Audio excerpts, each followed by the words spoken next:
On en vient à cette image qu'on a tous encore en tête, ce monument emblématique de la France noyé dans un nuage de gaz lacrymogène. Des œuvres d'art détruites et des tags sur les murs. Ces images avaient fait le tour du monde.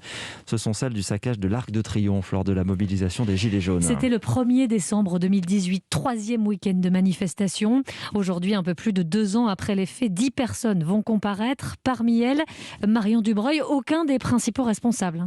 Oui, ce sont des petits poissons qui seront devant le tribunal cet après-midi, ceux qui ont voulu être au cœur de l'action sans l'avoir pour autant initié. L'accusation le reconnaît. Après 2 ans d'investigation, les principaux auteurs des faits n'ont pas été identifiés. Les prévenus, pour la plupart de jeunes majeurs inconnus des services de police, seront donc jugés pour des dégradations aggravées et des vols par effraction.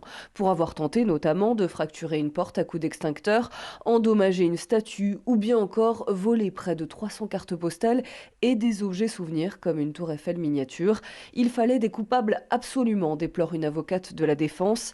L'avocat de l'association Halte au pillage du patrimoine archéologique et historique, partie civile à l'audience, se félicite malgré tout d'avoir des responsables de ces scènes d'insurrection dramatiques pour l'image de la France. Précision signée Marion Dubreuil pour Europe 1.